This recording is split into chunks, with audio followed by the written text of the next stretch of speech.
함께하면 됩니다. 함께하면 됩니다. 함께하면 됩니다. 여러분 끝까지 함께 갑시다. 함께하면 됩니다.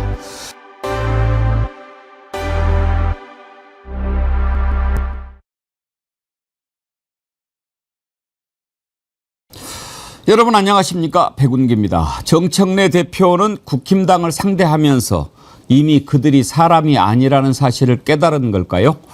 악수는 사람과 한다 이렇게 얘기했지요. 내란당 국힘 그들은 정말 사람이 아닌 것 같습니다. 노상원 수첩대로 실행됐으면 이재명 대통령도 나 정청래도 이 세상 사람이 아니었을 거라는 말에 제발 그리 됐으면 좋았을 텐데 라고 말한 송원석. 남편이 법원장인데 아내가 법사위 간사를 하면 되겠느냐는 박지원 의원의 말에 그러면 사모님은 뭐 하시냐라고 물었던 곽규택. 설령 모르고 물었다 하더라도 돌아가셨다라고 말하는 순간 아 죄송합니다 라고 해야 사람 아닌가요? 그런데 그렇죠. 그렇죠? 이게 사람입니까? 사람이 할 짓입니까? 아무리 정치가 극단으로 치닫는다고 하지만 정치를 떠나서 사람이라면 기본적으로 지켜야 할 도리가 있는 겁니다. 인권은 사람이 갖는 권리입니다. 사람이 아닌 것들은 인권이 없습니다. 이제 더 이상 저런 것들은 사람 대접을 하면 안 됩니다. 생방송 백운기의 정치 1번지 출발합니다. 오늘 여러분께 아주 특별한 상품을 하나 소개를 하려고 합니다. 이번 추석 선물로 정어리머리 준비했는데요. 왜 제가 특별하다라고 하냐면 이 이름이 더나함 홍삼 백년 진고인데요. 이제 홍삼 제품이죠. 근데 이 홍삼 제품도 좋지만 그건 좀 이따 설명드리겠지만 더나함 정어리몰이 이제 여러분 사랑을 받아서 새로운 이름을 하나 만들어서 세계로 나가겠다 이렇게 하면서 저한테 이름을 부탁을 했어요. 제가 정말 세계적으로도 그러면 할 수 있는 그런 이름 뭐가 있을까? 그러면서 우리 정어리몰 상생의 가치를 담을 수 있는 이름이 뭐가 있을까? 며칠간 심사숙고하다가 제가 지은 이름이라서 여러분께 오늘 특별한 마음으로 소개를 해드리는 거예요. 더나함이에요. 무슨 뜻인지 여러분들은 금방 아시겠죠? 더불어 나누며 함께하면 됩니다. 그런 뜻으로 더나함이라고 지었어요. 어떻습니까? 괜찮죠? 또 뭐 더 나은 미래 함께하면 됩니다. 이렇게 할 수도 있는 거고요. 이 더나함이라는 브랜드로 만든 첫 번째 제품이 바로 이 홍삼 백년 진고입니다. 근데 이것은 이제 우리 나라뿐만 아니라 세계로도 수출할 그런 제품인데 먼저 여러분께 자신 있게 권해드리는데 딱 한 가지만 설명드릴게요. 이 정어리몰에서 이 홍삼 백년 진고를 만들 때 엄마 아빠가 드시는 거라고 생각하고 만든 거예요. 그러니 더 소개 한들 뭐 하겠습니까? 제가 어제 이게 이제 와가지고 타서 마셔봤는데 지금까지 제가 홍삼 제품 전 사실 매일 먹습니다. 면역력 강화한다고. 근데 어제 먹어보고 그 깊이가 아주 달라가지고 야 이건 너무 좋다.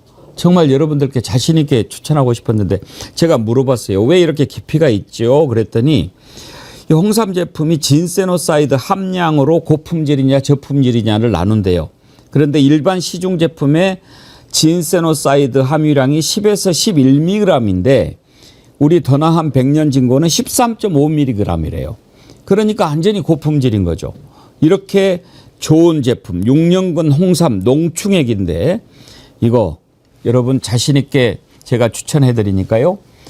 드시고 또 이번에 추석 선물로 저희가 준비하는 거잖아요. 선물로도 많이 해 주십시오. 제가 여러분께 특별히 부탁드립니다. 이번에 우리가 만든 더나함 백년 진고 백운기를 사랑하는 마음으로 꼭 많이 여러분들 사랑해 주시기 바랍니다. 일부 안 오는 지역도 있지만 전국적으로 지금 비가 내리고 있습니다. 지금은 수도권과 중부지방 오늘 또 전국 남쪽도 오후에는 비가 온다고 하는데요.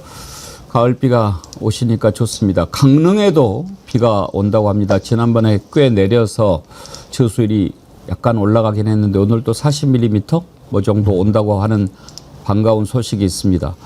권성동이 구속되니까 강릉에도 비가 온다 이런 글들 많이 보내주시는데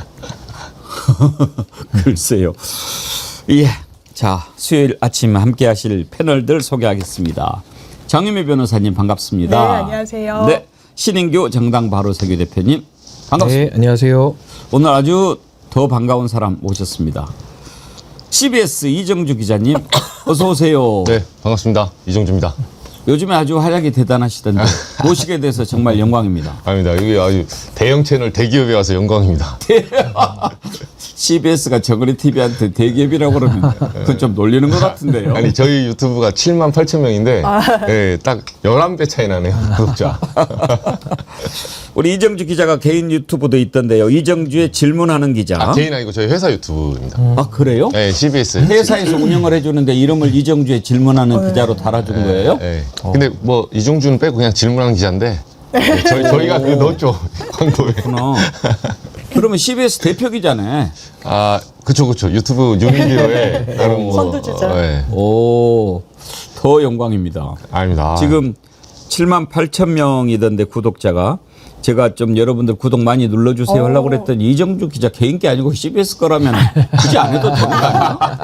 근데 CBS는 별도로 다 채널을 파가지고 별도 구독자로 하더라. 네. 하나로 하지 않고. 맞아요. 그래서 이제 많이 힘을 실어주시면 이정주 기자한테 도움이 많이 될 것 그래요? 같습니다. 네. CBS 출신이라고 또. 아, 감사합니다. 우리 선배님 역시. 우리 장윤미 기자, 장윤미 변호사님도 CBS 기자 그쵸, 출신이잖아요. 저희 선배님이죠. CBS 그때 그 겹친 시기가 있었나요? 아, 못 겹쳤어요. 저한테는 거의 대선배님이라서. 아, 네. 저희가 2009년도에 이제 퇴사하고 그 이후에 입사하고. 아, 네. 그랬군요. 네. 그러면은 그 명성은 익히 들었죠? 아, 당연하죠. 네. 뭐가 훌륭하다고 그러던가요? 그 방송 없어? 방송 끝나고 말씀드릴까요? 더 좀 창피하네요. 아닙니다. 워낙 훌륭하시고 저희 농담입니다. 회사가 담기에는 그릇이 좀 더 넓은 곳으로 가시는 게 맞았다. 저는 그게 그래요. 장윤미 기자 같은 후배가 있으면은 기자 선배 하기가 얼마나 좋았을까. 저는 장윤미 변호사님 볼 때마다 그런 생각해요. 감사합니다. 제가 KBS 다닐 때도 참 눈여겨본 그런 기자 후배들이 있는데 역시 눈여겨본 기자들은 나중에 잘 하더라고요. 근데 저애는 약간 이제 우리 옛날 표현으로 곰바오라고 그러잖아요. 곰바오 같은데 그런데 또 나중에 어느 순간 또 아주 잘하는 그런 기자가 되기도 하고. 대기만성형이 있기도 예. 해요. 그러니까 너무 함부로 일찍 판단하면은 안 돼요. 다 자기 나름의 또 장점이 있고 이게 좀 약한 것 같다. 그러니까 순발력이 좋으면 좀 일찍 눈에 띄죠. 근데 순발력은 한계가 있어요. 공부하는 기자 못 따라갑니다. 그러니까 공부하는 기자는 처음에는 조금 느리는 것 같아도 나중에 또 빛을 보더라고요. 맞습니다. 저도 공부 열심히 해보겠습니다. 순발력은 이미 갖고 있으니까. 순발력 조금 있었죠. 그래요. 우리 이정주 기자 앞으로 잘 부탁드리겠습니다. 오늘 여러분 좀 초반에 매우 속상하고 불쾌하지만 이건 한번 좀 짚어봐야 되겠습니다. 어제 법사위에서 그 난리가 있던데 어제 다른 때보다 조금 동접이 줄어들어서 뭔가 했더니 법사위에서 그 난리가 있었더라고요. 그래서 그 길을 본 분들이 많이 계신데 저는 어제 방송 끝나고 그 영상을 보면서 정말 충격받았어요. 이건 사람이 아니다. 곽규택 국회의원이고 정치고 뭐 이런 거를 떠나서 일단 기본적으로 사람이 돼야 되는 거 아닌가요? 이런 자가 어떻게 국회의원을 하고 있나요? 그러니까 이 정치는 뭡니까? 국민들의 눈높이, 뭐 정치는 눈물을 닦아주는 거다, 뭐 거기까지는 안 가더라도 인간이 기본적으로 갖춰야 할 것은 갖춰야 정치고 나발이고 할 거 아닙니까? 그런데 어떻게 그런 짓을 합니까? 어제 있었던 일부터 먼저 한번 보고 가시죠.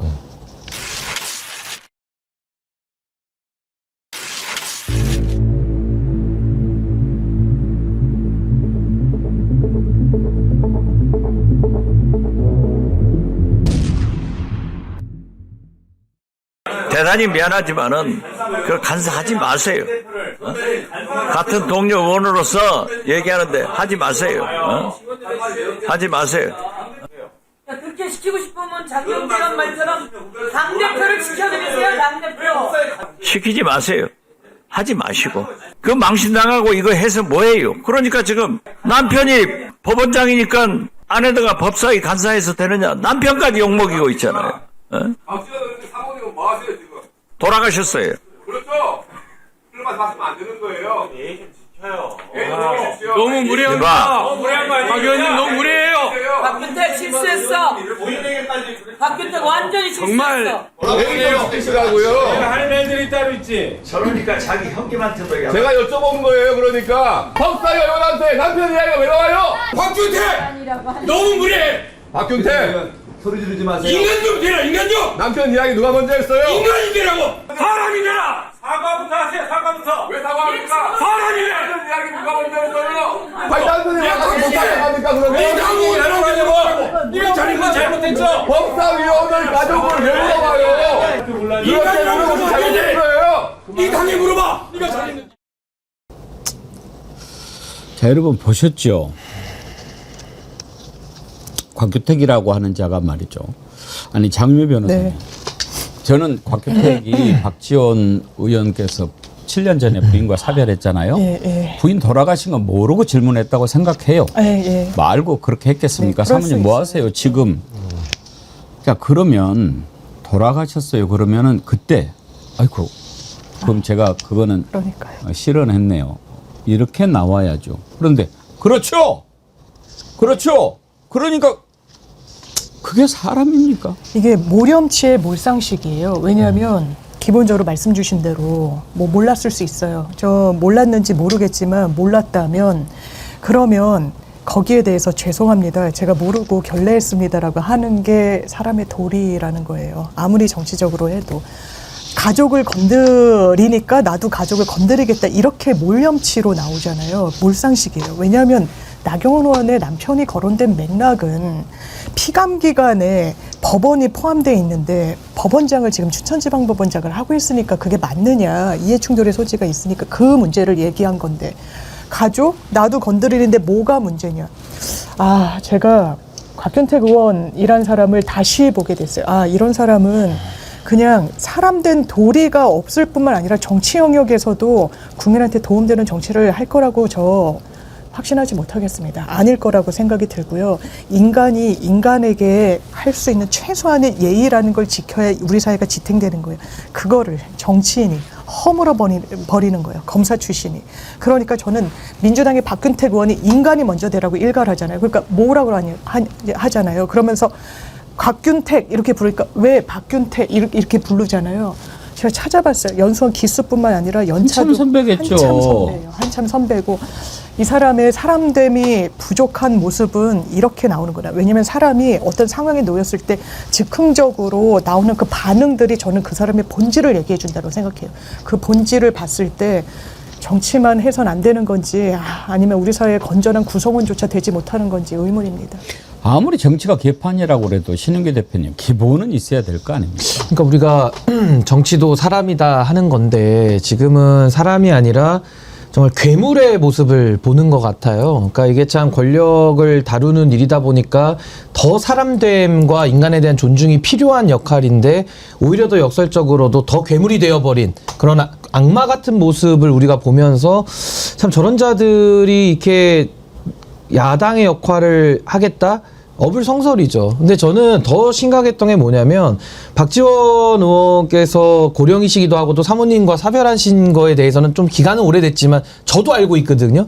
그러니까 저 같은 이런 정치 평론을 하는 사람도 알고 있을 정도라면 아마 그 곽규택 의원도 알았을 가능성도 상당히 좀 높다는 전제 위에서 박지원 의원께서 돌아가셨어요라고 이야기를 하시니까 그렇죠 라고 얘기를 하잖아요. 그러니까 저건 알고 물어봤다는, 그러니까 의도된 도발 아니냐. 그래서 저는 이건 정말 폐륜적 망언이고 이 폐륜적 망언에 대해서는 저는 반드시 징계가 필요하다. 즉 국회가 가장 큰 문제가 폐륜적 망언들이 쏟아지고 있는데 전혀 움직이고 있고 자정작용을 하고 있지 않아요. 그러다 보니까 이 말의 그 에스컬레이팅이 계속되면서 더 심한 이런 폐륜들이 더 나올 가능성이 매우 높다. 저는 이거 징계해야 된다고 봅니다. 이정주 기자님 나오셨는데 저는 우리 대한민국 언론의 가장 큰 문제 가운데 하나가 양비론이라고 생각해요. 뭐를 꼭 보도할 때는 옳고 그른 것을 얘기하지 않고 이랬으니까 이런 면도 있고 꼭 그렇게 하잖아요. 근데 이런 경우는 양비론이고 뭐고 따질 것도 없지 않습니까? 어떻게 생각하세요? 그렇죠. 가장 이제 문제가 곽규택 의원이 자기 입으로 얘기를 했잖아요. 그러니까 가족을 왜 먼저 건드리냐. 뭐 나경원 의원의 남편이 이제 법원장이니까 김재호 판사 얘기한 걸로 말한 것 같은데, 아까 이제 장 변호사님 얘기했지만 맥락이 그거는 법사위 간사가 됐을 때 피감기관이에요. 이게 약간 일종의 이제 상피제도처럼 피해줘야 되는 그 영역을 말하는 거고, 이제 권력의 어떤 충돌이나 견제 균형 원리 안 맞다, 이 얘기라는 와중에 나온 거고, 곽규택 의원은 말 그대로 이제 증문즉답하다가 자기 성질대로 이제 받아친 거예요. 근데 저 법사위 이제 전화 조금 돌려봤는데, 국민의힘 쪽에서도 곽규택 의원이 이 약간 크고 작은 정청래 법사위원장 할 때 이제 크게 안 터져서 그렇지, 보시면 반말이라든가 뭐 대거리 삿대질해서 뭐 나가버리고 이런 게 사소하게 한 몇 건 있었나 봐요. 그래서 이 당에서도 약간 금쪽이라고 하더라고요. 법사위에서 좀 금쪽이 같은 그런 이미지를 갖고 있고, 곽규택 의원을 컨트롤이 좀 불가능한 약간 그런 이미지가 있거든요. 인간 말종인 거죠, 그런 거는. 네. 곽규택 형이 곽경택 영화 감독이잖아요. 네. 친구 만들었죠. 유명한 네. 감독이죠. 근데 제가 듣기로는 그 곽경택 감독도 곽규택을 아주 사람 취급을 안 한다, 뭐 그런 얘기를 들었는데 그런가요? 그런 설이 있죠. 그 설이 있는데, 곽규택 의원이 이제 예전에 보면 공천 한번 떨어지고, 그리고 지난 이제 작년에 당선되잖아요. 그때도 사실 지역구에서 말이 많았습니다. 이분이 이제 여기가 이제 국민의힘 법사위가 진짜 웃겨, 영화 친구 유호성 형 유상범 그리고 곽경택 감독 동생, 요 이제 세트로 처음에 많이 묶였었는데, 이 둘 다 이제 법사위 좀 사고뭉치예요, 사실은. 수시로 이제 사고치고 있고, 법사위 내에서도 그래서 보통 이제 국민의힘은 율사들, 특히 검사 출신들 많이 놓거든요. 근데 민주당은 이제 그렇게 놓지는 않아요. 법사위라고 해서 전원이 다 검사 출신 들어간 건 아닌데, 국민의힘은 기본적으로 약간 그렇게 세팅이 돼 있는 게 있어서 당내에서도 말이 많이 나와요. 굳이 검사 출신들 넣어가지고. 근데 그게 이제 약간 종특이라고 하더라고요. 검사 출신들의 직업적인 병? 이게 툭툭 튀어나오기도 해요. 왜냐하면 다른 사람에게 취조를 당해본 적이 없거든요. 그러니까 저는 저 국민의힘의 현재 국회의원들, 뭐 이번에 지금 곽규택 의원 이야기를 하고 있는데, 이 망언의 역사가 뭐 위로 한참 올라가면은 뭐 김성원 의원 그 수해 망언도 있고요. 그리고 최근에 있던 망언들은 나경원 의원의 그 초선은 가만히 있어라, 아무것도 모른다, 뭐 이런 식의 비하 발언이라든지, 내지는 송원석 원내대표가 뭐 노상훈 수첩 얘기하니까 차라리 그리 될 게 좋았을 뻔했다라는 식의, 그러니까 폐륜적 망언들이 이제 계속 나오고 있잖아요. 그러니까 이게 지금 제어가 안 되고 있다. 그래서 저는 국민의힘 사람들 보수의 종말 청산을 해야 되는데, 그게 뭐 그 사람들 뭐 외국 나가 살아라, 추방해라 이런 얘기를 하는 게 아니고요.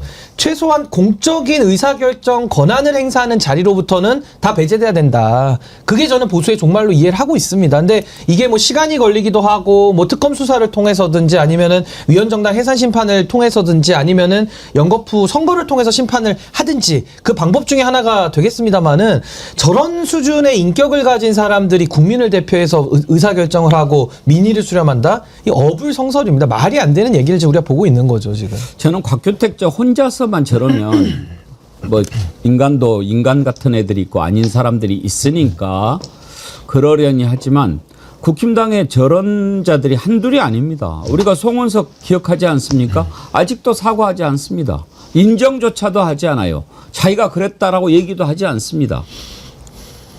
아니 어떻게 노상훈 수첩들에 됐으면 나도 죽었을 거다라고 하는데, 제발 그랬으면 이렇게 얘기하는 자가 사람입니까?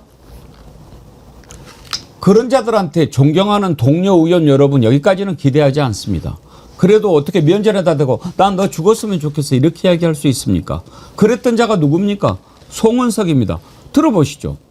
노상훈 수첩이 현실로 성공했더라면 이재명 대통령도 저 정청래도 이 세상 사람이 아니었을 것입니다.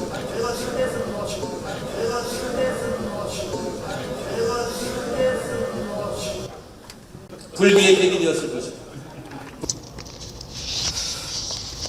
저자가 아직까지도 사과를 하지 않고 있죠, 장유미 변호사님. 예, 정확한 사과는 하지 않았고요. 네. 오늘 이제 그 최고위원회 모두 발언 등에서 예. 유감이라고 했어요. 그러니까 아. 사과인데 사과 아닌 사과 오늘 같은, 아침에? 오늘 아침에 이제서야? 이제서야 네. 너무 늦었죠. 왜냐하면 이게 딱 송원석 대표를 비추고 있을 때가 아니라 음성이 나왔기 때문에 아 누구야 이렇게 좀 찾았을 때 딱 침묵하고 있었어요. 이거 송원석 아니야?라고 했을 때도 입 다물고 있었고요. 아 송원석에 대해서 논평 나오고 했을 때도 사과 한마디 하지 않았습니다. 오늘도 왜 정확한 사과라고 말씀드릴 수가 없는 거냐면요.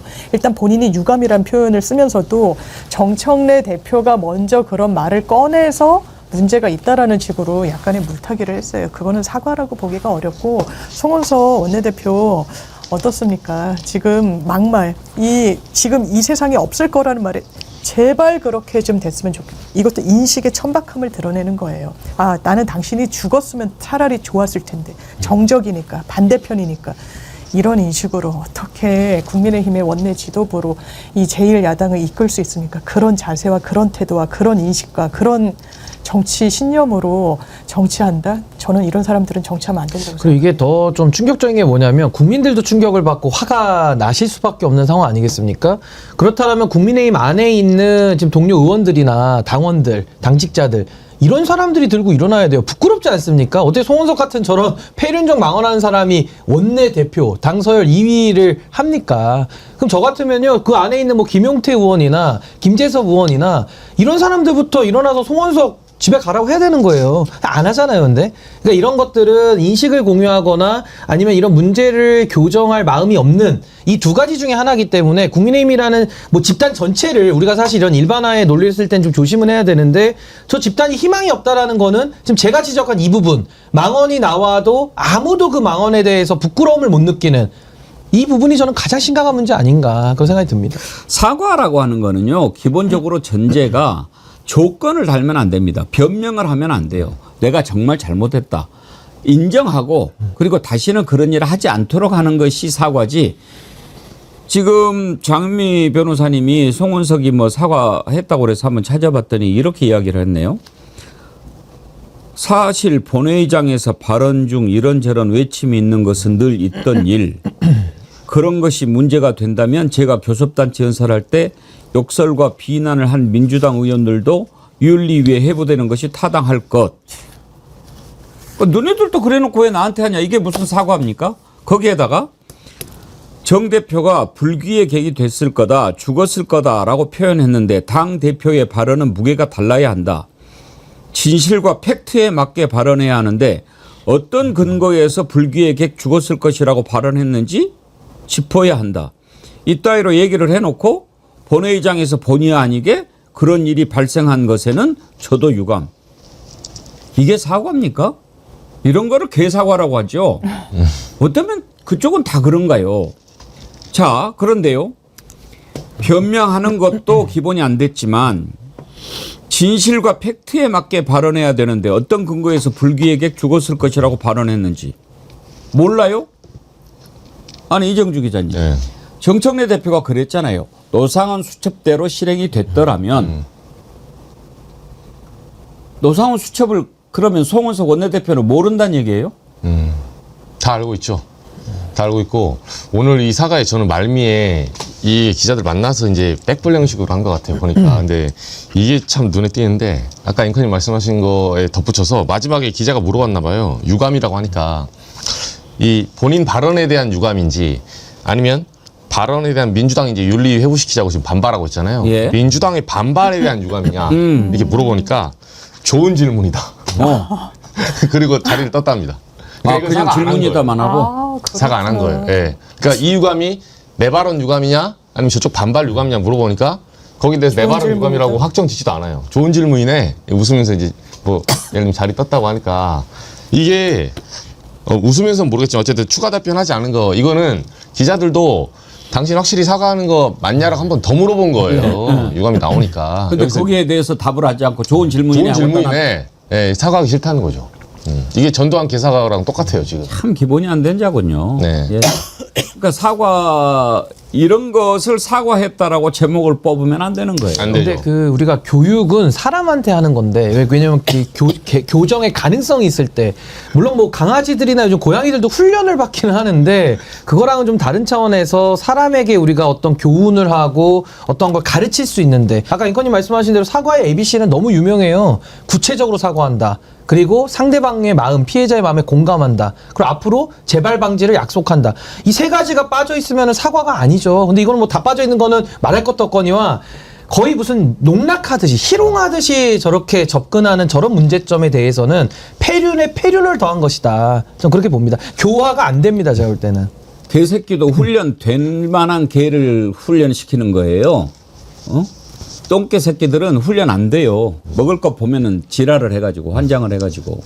그 먹을 때 개 건들면은 제 손가락 걸고서 해야 되거든요. 개들 건들면 무니까. 훈련된 개는 안 그래요. 이렇게 막 고기가 앞에 있어도 기다려. 그러면은 안 먹고 기다리는 개들 많아요. 사람보다 낫네요, 이제 그런 개들은. 그렇죠. 사람보다. 정말 이런 자들하고 같이 정치를 하고 싶을까요? 저는 정청래 대표가 왜 사람 곽수한다라고 하는지 느낌이 오더라고요. 다시 나경원으로 돌아가세요. 법사위에서 이제 나경원 간사 선임의 건을 두고 표결을 했는데 법사위에서 이렇게 표결한 건 처음이죠. 뭐 사실 임명 두고. 처음이라고 하더라고요. 그게 국회법에 규정은 있지만 거의 박수로 추대하는 형식. 그러니까 본인이 스스로 됐다 이제 그러면 안 하겠다라고 하면 몰라도 기어이 하겠다고 하니까 그럼 표결하자라고 한 건데 아니 생각해 보십시오. 나경원은 일단 남편이 지금 춘천지방법원장 아닙니까? 네. 그러면 법사위라고 하는 것이 법원, 검찰 이런 것을 관할하는 건데 어떻게 그건 이해충돌돼도 되고 안 되지 않습니까? 더군다나 이번에 지난번에 그 사건으로 징역 2년 구형받았지 않습니까? 그런데 검찰, 법원을 상대로 야당 간사가 돼가지고 이렇게 한다는 거 그거 부적절하지 않나요? 그런데 그거를 본인이 알면서도 방패막이라고 쓰겠다는 건지 어떻게 하겠다는 건지 심지어 지난번 여러분 기억하시죠? 한동훈하고 그때 대표 경선할 때였나요? 네, 전당대회. 예. 한동훈이 당신 그때 이렇게 청탁하지 않았느냐 직접 면전에서 물어보기도 했어요. 그 장면 한번 보고 가시죠. 우리 오늘 의원님들 이러한 행위 고발돼야 됩니까? 기소되어야 됩니까? 저는 정치인으로서의 입장과 법무장관 입장을 혼동하시는 것 같아요. 당연히 아니, 저는 당대표 입장으로서 그 투쟁을 적극적으로 지지합니다. 그렇게 막아야 하는 겁니다. 자, 그러면 만약에 기소되었다고 칩시다. 그러면 공소 취소 요구하시겠습니까? 전 정치인으로서 당으로서 요구할 수 있다고 생각합니다. 다만 나경원 대표님은 당시에 당직도 아니셨고요. 개인 차원에서 저한테 부탁하신 거였잖아요. 그게 개인 차원입니까? 예, 저는 개인 차원입니다. 아니 그게 개인 차원입니까? 예. 저는 27명의 제가 제 것만 빼달라 그랬습니까? 한동훈은 뭐 똑바로 말하세요. 개인 차원이라고요, 제가? 예. 제 거를 빼달라 그랬습니까? 예. 네? 네? 예. 저를 이렇게 모욕하실 수 있습니까? 아주 우리 제작진이 재치 있게 숫자를 제가 다 못 세봤는데 몇 번이었어요? 이해가? 5번, 6번? 저는 요 장면을 다시 보니까 어떤 느낌이 드냐면 이제 여러 번 보니까 저도 이제 인사이트가 더 열리는데 마치 그 엄마가 뚜껑 열려가지고 사춘기 때 이렇게 말대답할 때 있잖아요.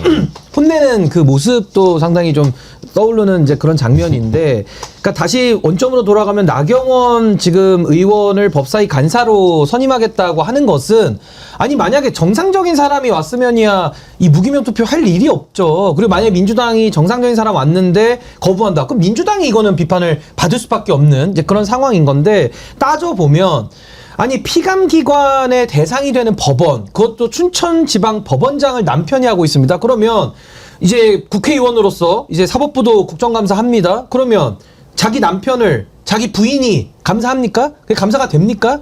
거기다가 연말에 이제 예산 줘야 되는데 그럼 춘천지방법원장 거기에 그럼 예산 더 주면 그 됩니까? 그러니까 이게 아까 우리 이정주 기자님 말씀하신 대로 서로 피하는 그러니까 이해충돌의 면이든 이런 부분에 대해서는 서로 스스로 기피하는 것이 맞는데 그런 기본적인 인식도 없이 법사위 와가지고 추미애 위원장하고 이제 서로 나름의 이제 그 기사가 많이 나가기 위한 그 프레임을 짜는 거죠. 와서 또 소리 지르고 하면 또 기사 많이 나가니까요. 그러니까 이런 식의 의도를 뻔히 노출시키면서 여러 가지 이해충돌의 면이나 본인의 지금 구형당한 부분 이게 켜켜이 쌓여 있는데 계속 간사하고 싶다? 아니, 자기 마음대로 그게 됩니까? 그러니까 이건 저는 정말 기본이 안 돼 있다라는 그런 생각을 하지 않을 수가 없습니다. 이정주 기자 어때요? 나경원 의원은 법사위 간사를 떠나서 법사위원으로도 오면 안 되는 거 아닌가요? 그렇죠. 제가 요거 쭉 좀 취재 좀 했었는데 사실 나경원 의원이 이제 당에서 그 박근혜 탄핵 때부터 그 작두를 타는 사람이에요. 네. 예. 처음에는 바른정당 나가려다가 자기 원내대표 안 시켜주니까 다시 돌아오고 이렇게 늘 이제 작두를 타면서 친박 갔다 친윤 갔다가 뭐 비박 갔다가 왔다 갔다 하는 사람인데 이번에 이제 간사사님하고 이제 물어봤어요. 이제 그쪽 방하고 쫙 법사위 전화 돌려보니까 이거를 이제 장동혁 대표가 좀 와달라 이제 제안을 받긴 했는데 이걸 덥석 물었더라고요. 그러니까 간사를 내가 가겠다. 근데 이제 그건 추미애 위원장하고 이제 대결 구도를 통해서 기사가 많이 나오고 이슈가 되기 위해서. 그럼 왜 이슈가 되려고 하냐? 그러면 이제 이게 두 가지 포석인데 하나는 이제 내년 지방선거 있거든요. 예, 지선에서 나경원 의원이 봤을 때는 이제 법사위 의원들이 해준 말이에요. 나경원 의원이 봤을 때는 지금 당에서 자기보다 잘난 사람이 없거든요. 장동혁? 그 점오예요, 점오. 그 점오라 부르니까 이거 어디 보궐 들어와서 되지도 않은 예전에 민주당으로 쫓아다니던 놈이 와가지고 나보다 저기 아래에 있는데 한동훈 퇴출됐잖아. 나경원 입장에서 봤을 때는 이미 당은 거기서 넘버원은 자기라고 생각한 거예요. 왜 당대표에 나를 추대를 안 하냐. 그럼 내가 나를 한번 추대해봐야겠다. 어그로를 끌려고 이제 법사위 처음부터 침투를 했다. 그래서 일설에는 제 모 취재원 그러더라고요. 장동혁 측에 제안을 해달라고 토스를 하는 거예요. 그래서 토스를 받아가지고 들어간 거예요. 사주했군요. 네, 그럼 결국 내가 추천 사주네. 네, 내가 나를 추천한 거야 사실상. 셀프. 네, 물론 이거는 이제 법사위에서 해준 말이지. 근데 그 얘기가 돌더라고요. 그러니까 저렇게 스무스하게 온 거예요. 그리고 본인이 원하는 대로 지금 충돌 양상이 벌어지고 있는데 물론 저런 이제 막말 논란으로 번지고 싶진 않았겠죠. 근데 본인은 추미애 위원장하고 한번 붙어가지고 계속 뭐 서울에 있는 5, 6선 이제 여성 법사위원장과 간사 이렇게 해서 본인이 실제로 체급도 키우고. 그렇죠. 내가 지금 국민의힘의 실질적인 당대표다. 잘 봐라. 이제 기사를 그렇게 내려고 한 거예요. 근데 그 말씀이 정확하신 게 둘 다 또 판사 출신이잖아요. 예. 추미애 의원도 그렇고 나경원 의원도 그렇고. 그러니까 굉장히 공통점이 많기 때문에 언론에서 화제를 끌기는 너무 좋은 대립구도니까 아마 저는 법사위 간사 자리가 나경원 의원 스스로 욕심이 났을 것 같고 이정주 기자님 말씀하신 건 이제 앞으로의 그 욕망 때문에 이제 그렇게 했다는 거고 전 좀 더 과거를 짚어보자면 지금 나경원 의원은 굉장히 코너에 몰려 있습니다. 그러니까 자신감이 뭐 일부 있는지는 모르겠지만 왜 코너에 몰려 있냐면 2021년도 이준석 당시 당대표와의 경선에서 떨어진 이후에 나경원 의원은 모든 선거에 나와서 다 떨어집니다. 된 게 없어요. 마지막 충격적인 거는 이번에 대선 그 경선에서도 5위로 떨어져요. 그러니까 4위 안에도 못 들어갑니다. 그러니까 이거는 나경원 의원의 본인의 스스로의 그 값어치에 따를 때는 지금 굉장히 자존심이 구겨져 있거든요. 그러니까 뭐라도 해야 되는 그 조급함 때문에 이번에 당대표 경선은 본인이 쉬었지만은 이대로 영원히 쉴 수는 없지 않습니까? 그러니까 이번에 이 법사위 간사라는 자리가 본인에게는 상당히 매력적이고 꼭 해야만 하는 그런 조급함의 발로 아니냐 그런 생각도 듭니다. 근데 제가 하나 좀 팩트 이 문제 때문에 지금 이제 나경원 그 당시 원내대표였죠. 지금 형량이 좀 많이 나는데 작전은 그런 것 같아요. 지금 이제 국회법 위반 500만 원 이상 이제 배지가 날아가는데 지금은 이게 지금 벌금 얼마 두 개를 이제 구분해서 나왔잖아요. 예. 이게 국회 선진화법하고 한 다음에 2심에서 절반으로 형량을 낮추면 이제 징역 1년 이하로 된 다음에 선고유예가 가능합니다. 그렇게 해서 이제 빠져나가려는 작전을 짠 것 같아요. 지금 보니까. 근데 패스트트랙 과정에서 나경원 의원이 당에서 어떤 이미지가 있냐면 이게 지금 한동훈 전 대표도 붙었을 때 나름 할 말이 있는 거예요.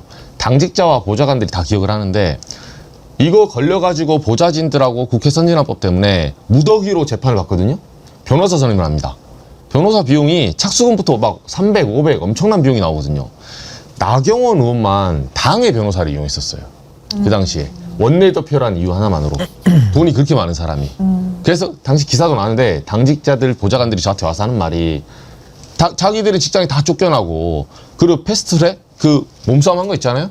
그게 옳든 그르든 그 사람 개인을 위해서 했나요? 오히려 보좌관 입장에서는 안 나가도 되는 자리예요. 근데 그게 이제 여야가 물리적으로 충돌하니까 본인은 충심위에서 나갔는데 정작 이용당하고 버려지고 사비로 지금 재판을 치르고 있어요.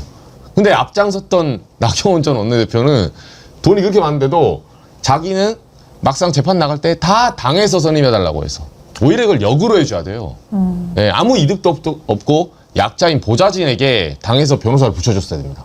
근데 이걸 역으로 완전히 탐욕스럽게 했기 때문에 사실은 나경원 전 원내대표 이번에 패트 이게 딱 됐을 때 저한테 전화 온 사람 몇 명 있었어요. 잘 됐다. 예. 이정주 기자님 나오시니까 좋네요. 이렇게 네, 취재 취재 내용을 현장에 들을 수 생생한 내용을 들을 수 있고. 아, 네. 제가 여기 12년 출입했거든요. 국민의힘 완전 고생하셨네요. 꿈이 힘듭니다. 12년 출입했는데 네. 원래부터 이렇게 인간 같지도 않은 사람들이 있었다고 보십니까? 아니면은 좀 변질된 것 같습니까? 조금 심해졌어요. 심해졌죠. 네. 그전에는 척이라도 할라 했거든요. 네. 네, 원래 좀 귀족 정당이니까. 왜 그렇게 된 것 같습니까? 이분들이 제가 봤을 때 너무 코너에 몰리면서 예를 들면 윤석열을 영입해 온 것도 그렇고 권력의 집착도가 너무 높아진 것 같아요. 사실은 윤석열은 이 당에 와서 그러니까 국민의힘에 와서 대선 후보가 될 수 없는 사람이었거든요. 사상도 다르고 그리고 전혀 뿌리도 없어요. 뭐 정치 철학 아무것도 없었고. 근데 울며 겨자먹기를 하는데 국민의힘은 굉장히 신기한 정당인 게 마음에 안 들어도 이 사람이 대통령이 되잖아요. 그 무릎 꿇습니다. 저는 바로 그게 큰 문제라고 생각해요. 저도 이제 사실은 옛날에 한나라당이죠. 네. 이해창 총재로 있을 때 그때 출입을 했었는데 그때만 해도 보수의 가치 이런 것들을 생각하고 찾는 그런 정당이었거든요. 근데 윤석열을 데리고 와서 정권을 잡았잖아요. 그때부터 보수의 가치 이런 것이 상관이 없는 거예요. 오로지 권력, 챙기는 거. 그러니까 너 데리고 와서 우리가 이렇게 챙기는데 너 좀 먹고 나도 먹고 너는 좀 더 먹고 우리는 좀 덜 먹고 그냥 모든 그 기본의 출발이 보수의 가치, 대한민국의 미래, 정당의 어떤 순기능 이런 것에는 관심이 없고 챙기는 것만 관심을 가져버리는 거예요. 그건 정당이 아니죠. 그때부터 저는 심각하게 변질이 됐고 정당이 아니라고 보는 거예요. 그러니까 윤석열, 김건희 해먹는 거 다 모르겠어요. 권력에 가까이 있는 자들은. 권성동이 1억 받을 때 아이씨 뭐 저놈들은 뭐 몇백억씩 받는데 이렇게 생각하는 거 아니겠어요? 그러니까 오로지 정치라고 하는 것을 통해서 권력을 잡고 그것을 이용해서 누리는 것만 생각했지 그 자리에서 내가 해야 될 것이 무엇인가는 생각하지 않았기 때문에 오늘 이렇게 됐다고 봐요. 법사에서 떠드는 자들 뭘 노리고 그렇게 하는 겁니까? 예, 쓰셨습니다. 예. 정말 짐승 같은, 짐승만 또 못한 그런 자들이 지금 저 정당에 있는데 저는 대한민국을 위해서라도 저런 정당은 빨리 해산하는 게 좋다고 생각합니다. 없애버려야죠. 근데 이제 저는 정당이 해산되는 건 당연한 거고요. 그건 이제 선거를 통해서 이제 우리 국민들이 민의로 해산을 시킬 것이고 더 중요한 건 정당이 해산되는 효과가 있더라도 정치가 바뀌려면 지금 이 윤석열 시대를 열었던 정치인들이 사라져야 됩니다. 그러니까 그게 무슨 말이냐면 지금 윤석열이 권력을 잡기까지의 과정을 우리가 돌이켜보면 사실 박근혜 탄핵 때 이 정치 세력은 심판받았어야 돼요. 근데 그때 심판받은 게 아니고 이 특검을 통해 가지고 검찰 권력이 사실상 그 박근혜 탄핵에 큰 자산을 가지고 있었고요. 또 하나는 이 레거시 미디어들이 주도한 탄핵이었기 때문에 검찰과 레거시 언론이 사실은 만든 사람이 윤석열이고 그 윤석열을 갖다가 대선 주자 만들기 위해서 국민의힘 안에서 언론을 활용 잘하는 정치인들이 갖다가 붙어가지고 이거 사실 어떻게 보면 국민들의 눈을 한번 속이면서 집권을 한 거거든요. 그렇기 때문에 그 하이에나 떼들처럼 권력을 가지고 논아먹는 이 비극을 만들었기 때문에 전 이제 앞으로 한국 정치가 좋아지기 위해서는 이 주체들에 대한 좀 명확한 평가와 이 공적인 책임을 묻는 거 전 이 부분이 좀 선행되지 않으면은 앞으로도 이런 일은 또 발생합니다. 제가 볼 때는. 예. 자, 다음으로 넘어가도록 하겠습니다. 오늘 벌써 21,600명 넘게 지금 동시 접속해 계신데 좋아요가 10,000명이 안 되네요. 예, 좋아요 꼭 눌러주시기 바랍니다. 그리고 혹시라도 잊어버리고 구독 안 누르고 보고 계신 분 계시면 구독도 눌러주시고요. 구독은 무료입니다. 좋아요는 더 무료고요. 예, 함께 해주시고. 자, 권성동이가 구속이 됐는데요. 뭐 들어가기 전에 이런저런 얘기 하더군요. 그런 얘기 다시 들어봐야 뭐 하겠습니까? 권성동 구속된 거 그 내용 보고 오늘 이제 권성동이 구속되면서 통일교 한학자 총재가 특검에 출석을 했어요. 이것은 어떻게 봐야 하는지 인용을 한번 생각해 보겠습니다.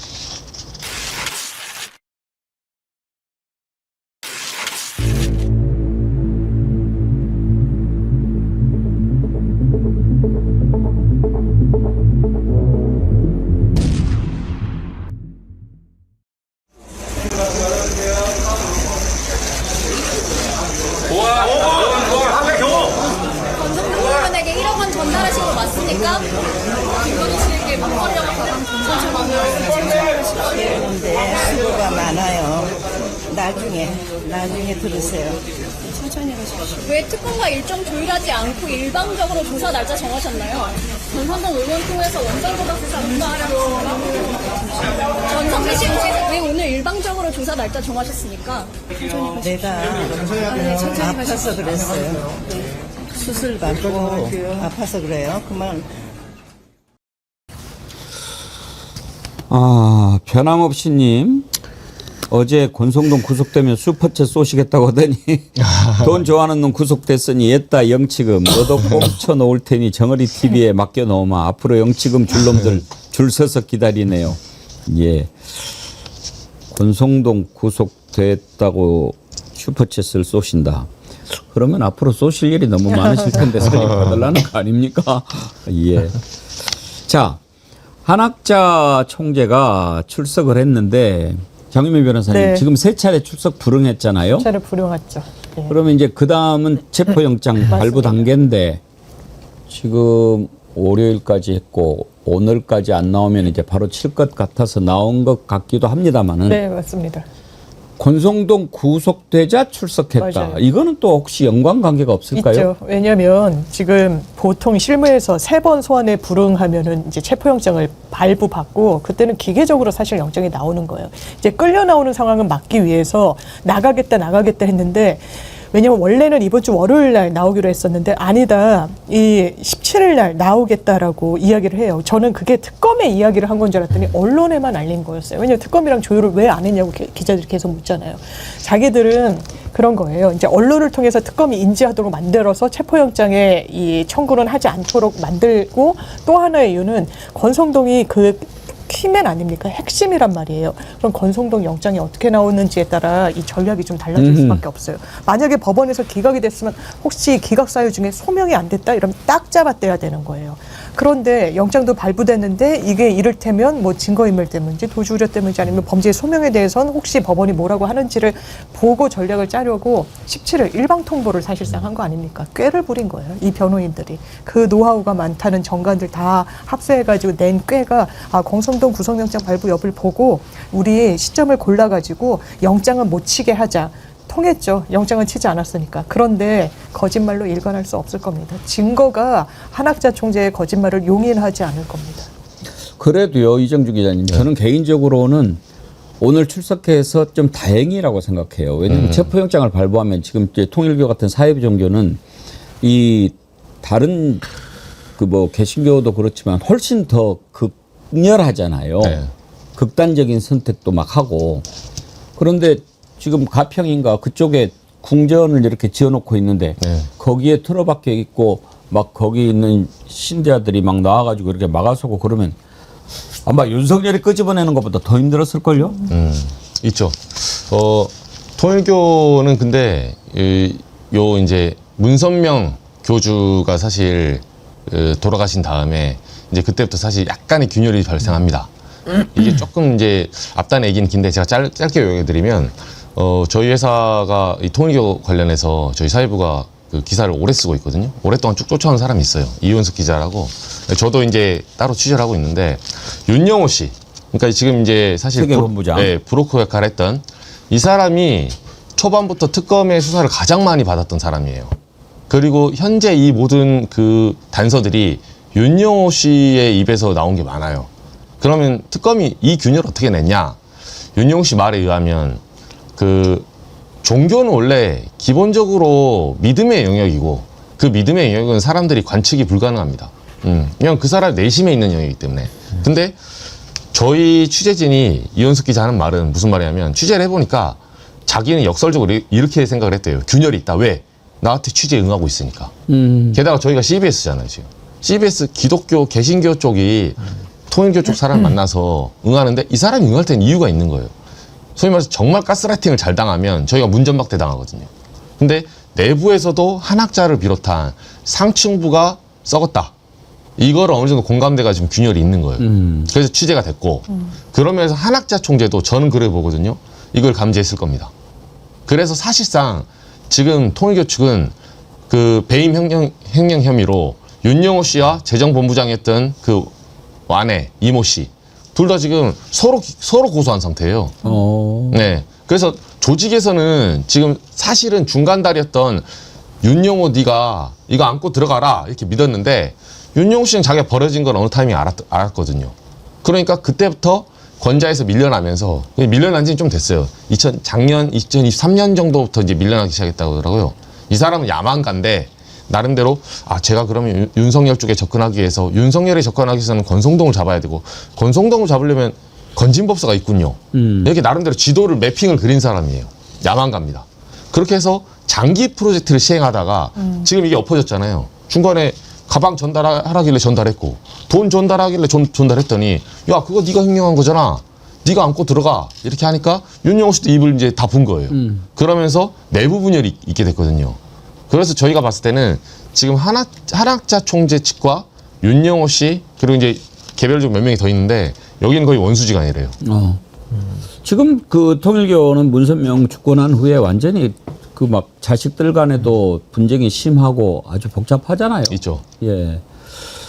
신은기 대표님, 지금 한학자 출석한 배경에 대해서 생각해 보고 있는데 어떻게 보십니까? 저는 이제 통일교의 교세가 과거 같지 않다라는 거는 뭐 자식들과의 그런 분쟁까지 포함해서 지금 이제 다 드러나고 있는 상황인 것이고 저는 최근에 그 통일교회에서 전략을 짰던 게 다 첫 단추부터 무너졌다고 봅니다. 그게 뭐냐면 오광수 민정수석과 그 김호수 전 검찰총장 그 전관들을 갖다가 변호인으로 선임을 했다가 이제 이게 들킨 거죠. 들키면서 이제 문제가 됐고 또 그 변호인들 전관 변호사들이 이제 사임계를 내고 하면서 그때부터 이제 국민적 거의 공분의 대상으로 올라온 거거든요. 그렇기 때문에 이제 어제 이제 권성동 영장실질심사 결과도 아마 주목해서 받겠습니다만은 영장이 또 발부가 됐기 때문에 지금 한학자 쪽에서는 이거 이제 더 이상 피할 수 없다. 그리고 국민적인 이 지금 분노의 감정도 굉장히 매섭다라는 걸 알 겁니다. 그렇기 때문에 지금이라도 이 변론 전략을 수정해서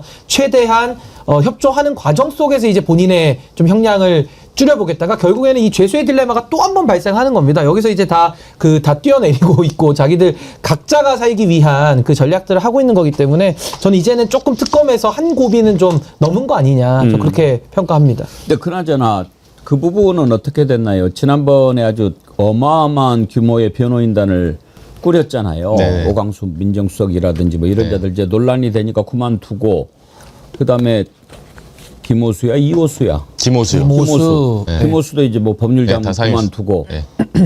그 뒤로 그러면 어떻게 대응하는지 궁금한데 혹시 뭐 변호인단 누가 붙었는지 좀 나오나요? 유명한 사람이 지금 아직 안 붙었는데 네. 여기가 처음부터 그때 이제 자문으로 정확히 말하면 그 담당 변호사가 아니라 자문으로 붙었거든요. 예. 김호수 총장도. 예.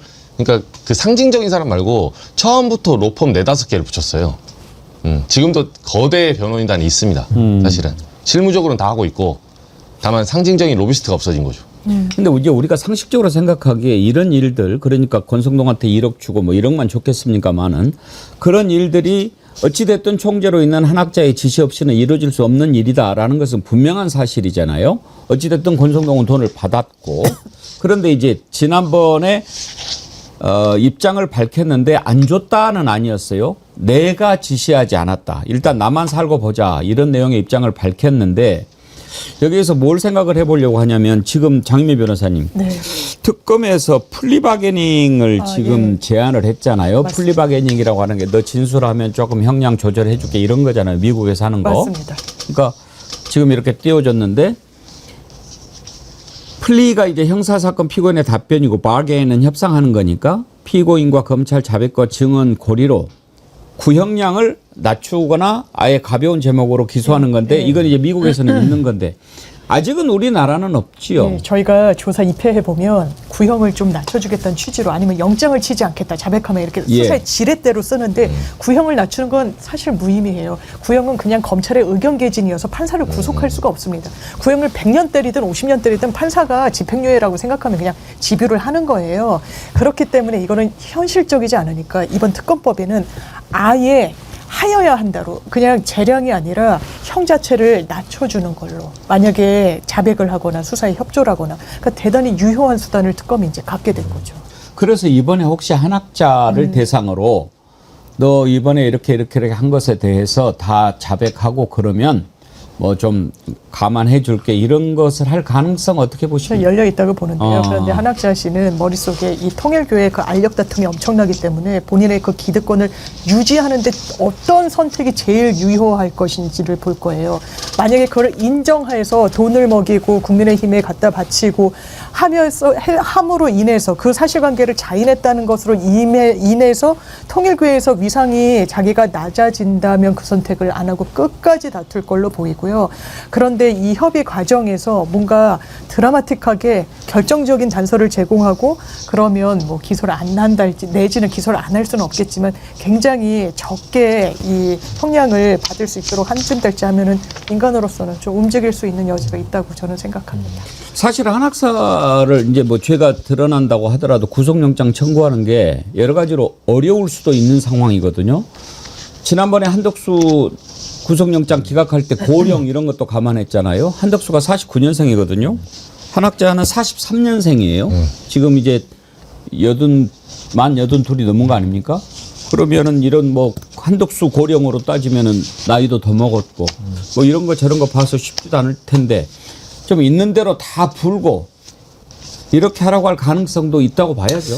근데 이제 뭐 그건 이제 한학자 총재 쪽의 전략은 이제 지금 또 다시 수정이 되고 있을 걸로 보이기는 하는데 이게 한덕수 케이스랑은 좀 다른 게요. 그러니까 한덕수 같은 경우는 본인이 몸통이 그러니까 본체가 아니라 윤석열 내란 수계와 그럼 어떠한 지시 종속 관계 속에서 내란을 일으킨 거냐. 이제 이 부분을 갖다가 법률 적용을 하면서 뭐 상당히 그 내란과 관련된 주요 임무 수행자가 아니라 그냥 방조 이런 식으로 이제 들어갔기 때문에 영장이 좀 기각이 됐고 한학자 경우는 다르죠. 오히려 윤영호한테 죄를 뒤집어 씌우려고 했지만 이 본체 몸통은 한학자 쪽으로 보는 게 상식적이거든요. 그렇기 때문에 저는 범죄의 중대성을 고려하고 또 지금 특검에서 수사의 동력을 더 가져가기 위해서는 전 영장은 불가피하다. 그 영장 청구되면 전 영장 나올 걸로 봅니다. 예. 권성동이 한학자한테 절하고 돈 받았다고 하잖아요. 어제 들어갈 때 보니까 이제 영장 심사하러 들어갈 때 보니까 이렇게 시민들이 와가지고 야, 권성동 나한테도 저래 돈 줄게 막 그러더라고요.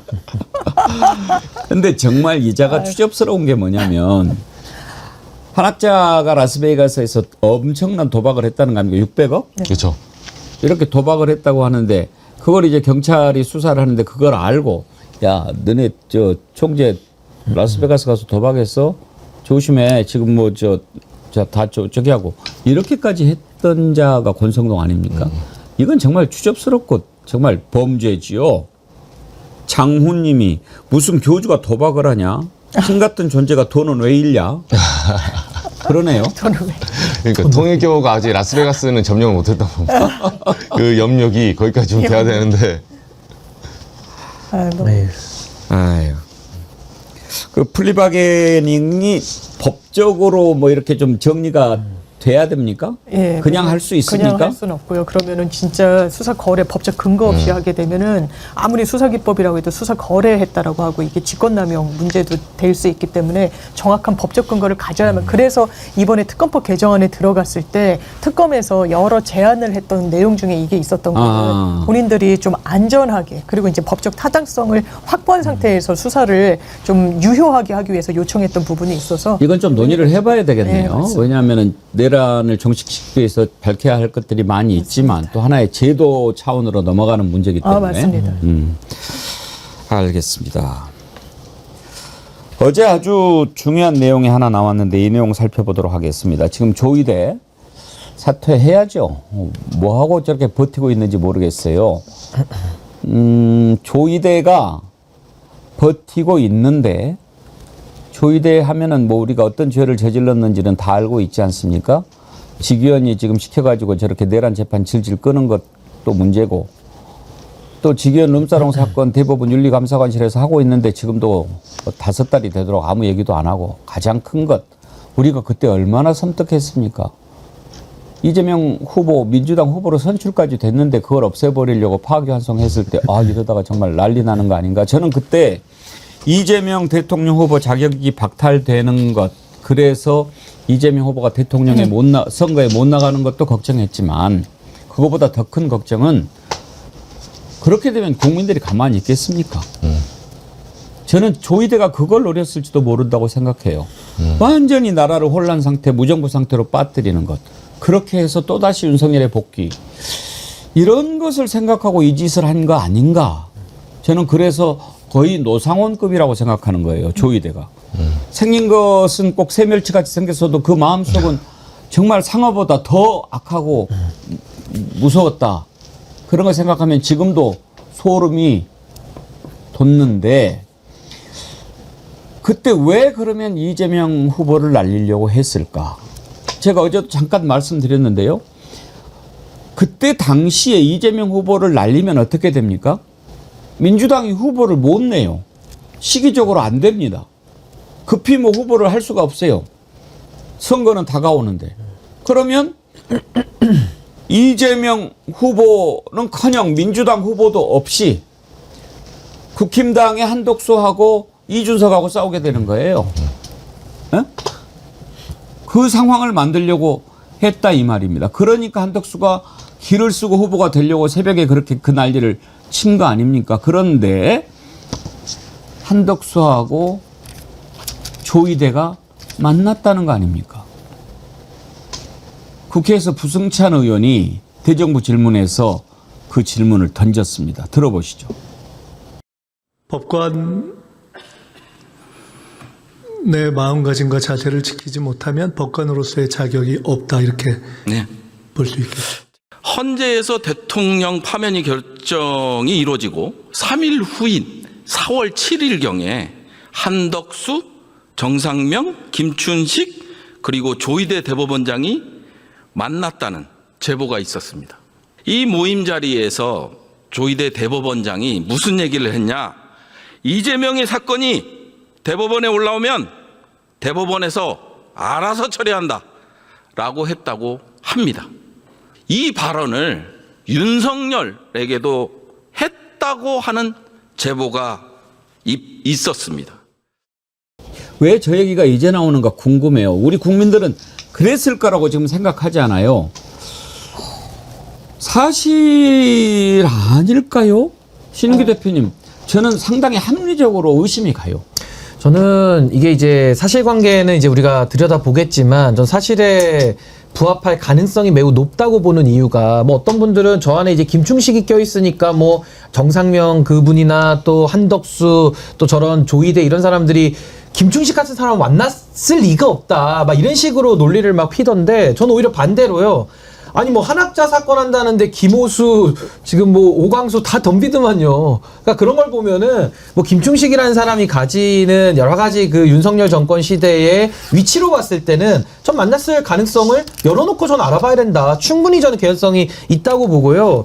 지금 이 사안에 대해서 많은 분들이 많이 좀 잊으셨거나 내지는 지금 또 프레임을 이상하게 짜고 있는데, 내란 특별재판부가 위헌이야를 가지고 지금 토론을 할 때가 아닙니다. 내란 특별재판부가 나온 이유는요, 지기현의 구속 취소 인용 결정과 그리고 조이대 대법원장의 정치 행위, 그러니까 사법부의 정치 개입 행위, 이걸 가지고서 그게 위헌인지 먼저 우리가 물어봐야 됩니다. 전 위헌으로 보거든요. 당연히 위헌이죠. 어떻게 사법부가 정치에 직접적으로 판결을 가지고 개입을 합니까? 있을 수 없는 위헌적 혐의가 짙기 때문에 여기에 대한 우리가 평가와 먼저 우리가 선결적인 조치가 필요한 거고요. 당시에도 우리가 회상해보면 정말 끔찍한 것이, 조이대의 대법원의 그 정치 개입에 대해서 이거 누가 막았습니까? 결국에는 김주옥 부장판사를 비롯한 판사들의 성명서와 그리고 고법에 돌려보냈을 때 고법부장들이 이걸 재판을 중지시키면서 거기서 막았거든요. 그러니까 이건 굉장히 끔찍했던 사법 내란에 준하는 저는 그런 행위라고 보기 때문에 전 지금이라도 우원식 국회의장이 중심이 돼서 이 12.3 내란과 관련된 사법부의 정치 개입 그리고 지기현 재판장의 재판 내용에 대해서 전 국회가 조사를 해야 된다고 봅니다. 그래서 저는 필요하다면 사퇴 요구로 안 되고요. 이건 탄핵을 해야 될 사안이다. 일단 그렇게 국정조사도 해야죠. 필요한 건 다 해야 됩니다. 이정주 기자님 이런 찌라시를 진작에 돌기는 했죠. 돌았죠. 네. 그리고 지난 5월경인가 서영교 이제 민주당 의원이 예. 이런 어떤 제보가 있다 이런 거 한번 제기한 적이 있었어요. 예. 이런 식의 이제 제보를 검증 중이다 했는데 이게 사실 지금 퍼즐을 보면 왜 사람들이 이게 신빙성 있다고 지금 보는 거냐면 진실관계는 이제 한번 수사를 해봐야 되지만 일단 한덕수 전 총리를 저희도 오랫동안 취재해보지만 이 선거 나올 사람이 아니에요. 그렇죠. 네, 만나보면 우리가 성경 그때 제일 궁금했던 게 그거였어요. 네. 이게 원래 이제 선거에 튀어나올 것 같은 사람이 나왔으면 우리가 그렇게 말 안 하죠. 한동훈이는 나갈 것 같이 보이는 그렇죠. 친구였죠. 그렇죠. 네. 그리고 한동훈 같은 경우는 처음에 윤석열 취임 초기에 2인자로서 나는 한동훈이 믿지 않는다. 윤석열이 이렇게 골프장에서 말하고 다닌 게 기자들 사이에 돌았거든요. 동훈이 저놈은 내 뒤도 캐고 있을 거다. 아니야 다를까 뒤 다 캐고 있었죠. 근데 우리가 아무리 그래도 전망이라는 게 있고 과거에 이 사람의 어떤 행동이나 그런 거를 바탕으로 저희가 합리적으로 기자들도 이 사람의 특색은 보통 이런 거야. 이렇게 갑자기 사람이 변하진 않거든요. 근데 한덕수란 사람은 정말 뭐 선배님도 아시겠지만 정치권에 좀만 있어본 사람은 대동소이 다 알아요, 특징을. 오히려 뭐 기름장어다. 이 사람은 뭐 미국을 한국 오가는 전형적인 관료. 뭐 이런 식으로 표현하지 대선 출마? 저는 한덕수 총리 때 출제하면 처음 들어봤습니다. 근데 이게 4월 30일 딱 정말 해픈 투비전 5월 1일 날 파면이 이제 결정되고 이제 파기환송 딱 나오자마자 그 전날 자기가 출마를 시사하고 딱 파기환송 되자마자 다음날 출마 선언을 합니다. 예. 마치 짜여진 각본처럼. 그래서 이게 합리적인 지금 의심을 하는 거고 무엇보다도 한덕수 총리는 오늘 아침에 이제 한덕수 측이라고 해서 자기는 조이들을 만난 적이 없다라고 이렇게 코테이션 땄더라고요. 근데 저는 사실은 한덕수 총리 측은 저도 취재해보지만 들을 필요도 없습니다. 이분 개헌 문건 안 봤다며요. 개헌 문건 자기는 집에 왔더니 뒷주머니 있다며요. 근데 헌재 가서 거짓말 다 해놓고 특검 가서는 개헌 문건 본 정도가 아니라 앞에서 논의를 했죠. 오히려 회의 직전에. 이 사람 대놓고 거짓말한 사람이거든요. 그래서 한덕수의 현재 입장은 별로 중요하지 않아요. 그거는 뭐 그 사람이 무슨 말 하든 간에 저희는 거기에 신경 쓸 필요도 없고 다만 저는 조희대 대법원장이 그러면 이거의 가부를 입장을 말해줘야 돼 이제. 근데 들어보니까 이제 대법원 쪽에 출퇴근에 기자들에게 질문 받지 않겠다. 오늘부터 조치 취했더라고요 지금. 그렇게 아니라 입장을 말씀해 주시면 돼요. 아니 저는 이게 매우 심각한 게요. 제가 단어는 안 하겠습니다만은 조희대 대법원이 9일 만에 파기환송을 내면서 대선에 개입을 했다는 지금 의혹을 받고 있잖아요. 사실이죠. 예, 그러니까 여기에 대해서 입장을 밝혀야 됩니다. 왜냐하면요, 행정부 공무원들도요 하위 직급들.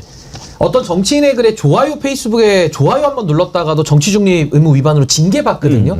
그 정도로 공직자의 정치적 중립성이라는 그 가치는 상당히 우리가 엄밀하게 적용을 합니다. 근데 이건 하물며 최고법원이라고 하는 대법원이 정치 개입을 했다?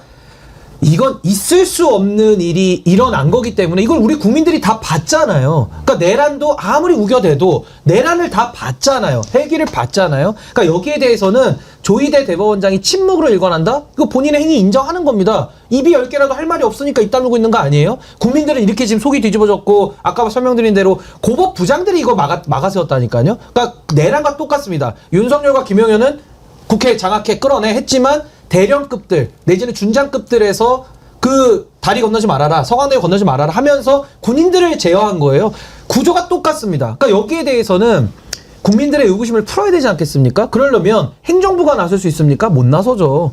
국회가 나설 수밖에 없습니다. 이거는 민주당이 나서도 될 일이 아니에요. 우원식 의장께서 전 반드시 나서서 이 부분은 직을 걸고 정말 해결해야 된다. 그랬을 때 직무상 관련된 헌법과 법률에 중대한 위반이 나오면요 100% 탄핵 가는 겁니다. 그럼 무슨 조희대 의사가 뭔 필요가 있습니까? 그럼 정치질하는 사람 또 냅두니까 그 자리에 또 정치질하라고? 그러니까 법복이면 정치인이 되는 거예요. 그래서 저는 이 부분은 매우 심각하다. 이 부분을 전 다시 한번 강조드리고 싶습니다.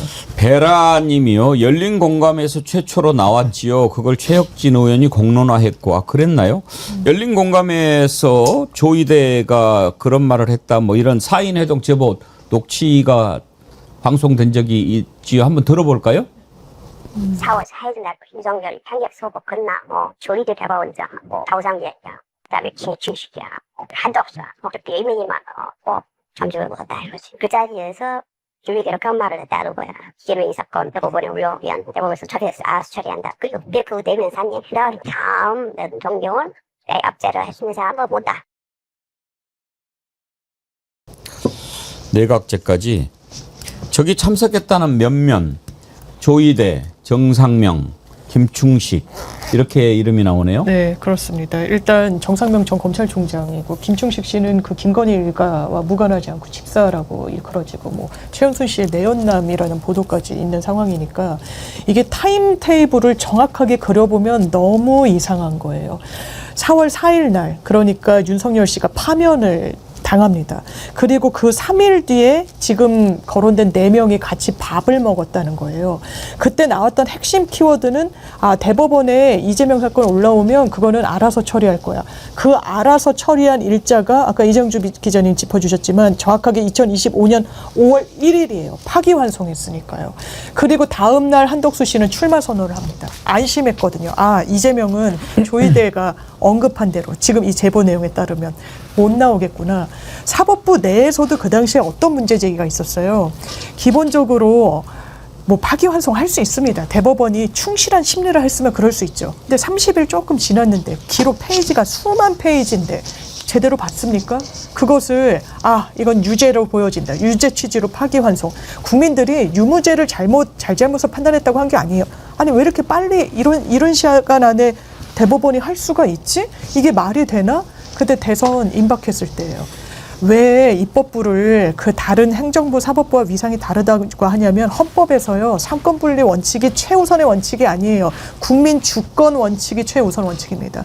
대한민국의 주권자는 국민이에요. 국민이 직접 선출한 입법부가 간접 선출된 사법부, 행정부보다 위상이 다를 수밖에 없는 건 고전 중에 고전, 흔들리지 않는 헌법 원리예요. 그런 부분과 관련해서 사법부가 대선에 관여하려고 한다. 오해를 사실상 오해 아닌 오해 이 부분을 감내하면서까지 사법부가 그런 판단 잘 하지 않거든요. 근데 대법원의 조이대 체제에선 다른 거죠. 무리수를 막 두는 거죠. 법원 내부 구성원들이 법관회의를 같이 할 정도로 왜 그랬을까? 그래서 그렇구나. 제가 생각했을 때 제가 본 판사들은요.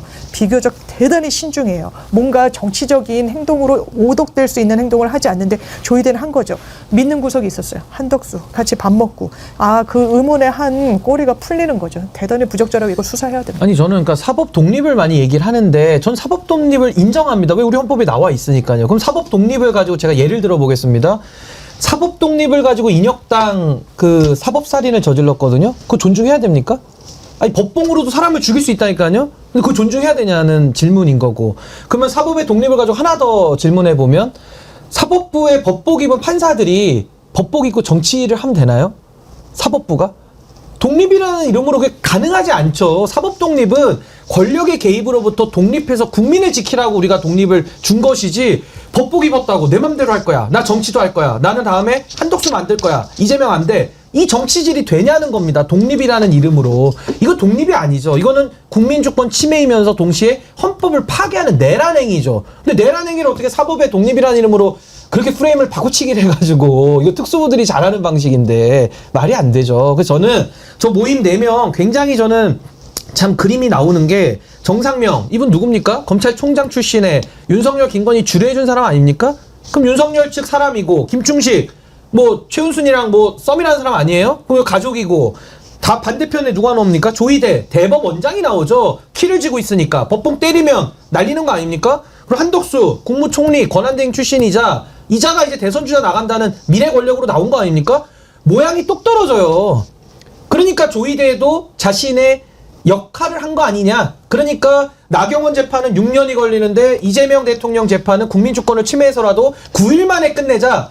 이게 납득이 되냐는 겁니다. 조이대가 어떤 발언을 했는지를 떠나서 만약에 이 네 사람이 한 자리에 모였다는 사실만 확인되더라도 얼마나 부적절한지 우리는 금방 알 수 있죠. 그렇죠.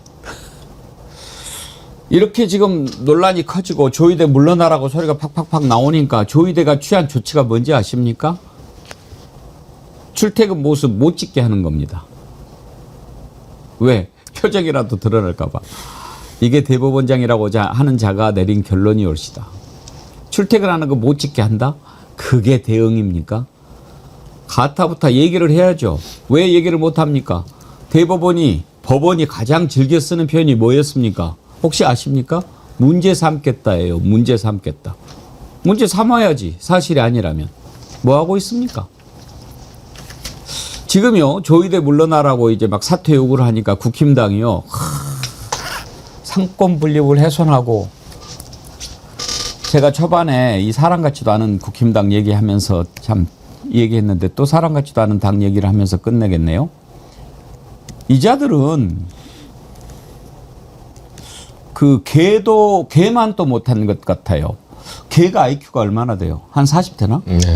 그 정도 되죠? 네. 좀 더 높은 것도 있죠. 총명한 것들은 더 있고, 네. 진돗개는 더 될걸요? 그렇죠. 근데 붕어는 상당히 IQ가 낮을 거예요. 그렇죠. 금방도 껌박하고, 또 그 중에서도 아주 멍청한 것들은 금방 낚시에 물려서 버렸는데 또 묻는 놈들도 있으니까. 이 자들이요, 김명수 대법원장 할 때, 김명수 물러나라고 사퇴를 했던 자들이에요. 대법원 앞에 몰려가가지고. 경찰이랑 몸싸움도 했어요. 심지어 그런 사유도 없어요. 지금 조희대 금방 장혜민 변호사님 꼭 이르는 것 같이 이야기했어. 사실은. 네, 특별히 사유도 없었어요. 그때 주호영 원내대표였을걸요? 한번 들어봅시다.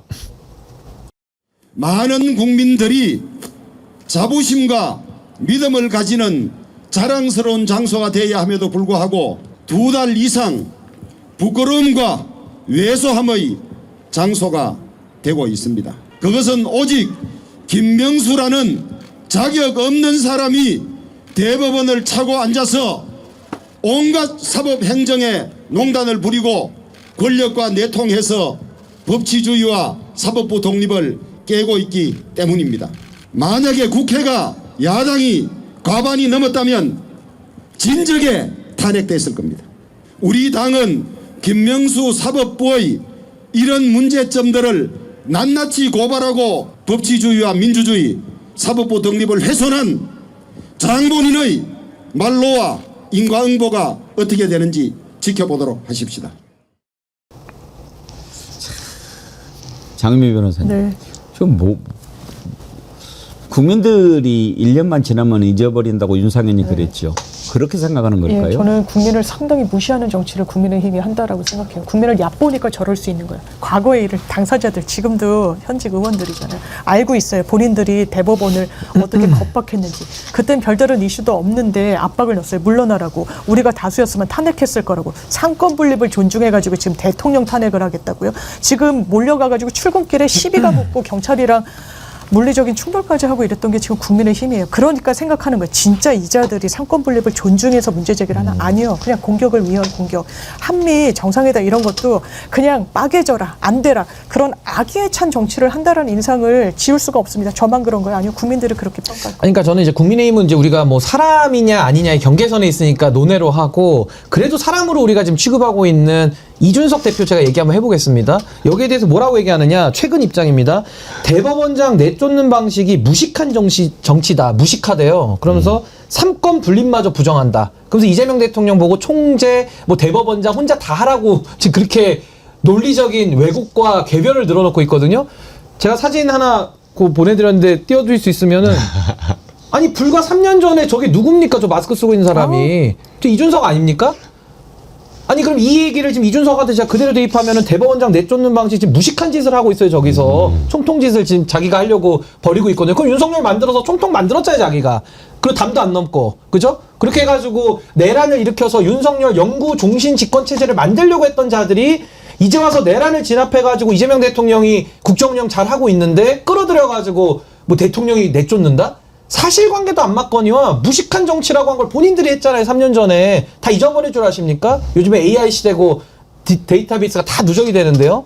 그래서 저는 정치인들의 수준이 지금 너무 낮아가지고요. 이건 정말 곽규택급의 준하는 정치 아니냐. 전 그렇게 정리하고 싶습니다. 그때 당시에 아마 민주당 대표가 송영길 대표 아니었나요? 네. 저희가 2부에 송영길 소나무당 대표 모시고 그 내용 좀 더 자세히 알아보도록 하겠습니다. 1부는 여기까지 할 텐데요. 이정주 기자님 오늘 아주 나와가지고 현장 얘기를 막 들려주니까 아주 좋았어요. 아, 예. 또 불러주시면 제가 밑바닥 취재해서 오겠습니다. 매주 수요일 이 시간에는 시간이 돼요? 시간 당연히 되죠. 그래요? 당연히. 그러면은 매주 수요일 날 나오세요. 알겠습니다. 제가 시간 취재. 다음에는 네. 이렇게 다른 데 가지 말고 네. 여기 대기실에 커피도 있고 그러니까 알겠습니다. 여기 와서 기다리시다가 네. 오늘 오는데 건물을 헷갈려가지고 네. 마주편 건물에 갔는데 네. 902호에 갔는데 문이 잠겨져 있다. 아니, 제가 국민의힘 너무 오래 출입해서 보통 국민의힘이 다른 빌딩이 잘 잡길래 거기로 간 거예요. 말먹 자른 김유신처럼 제 발이 죄송합니다. 자, 이기주 기자님 반가웠고요. 장유민 변호사님, 신인기 대표님 다음 주에 다시 뵙죠. 네, 고맙습니다. 고맙습니다.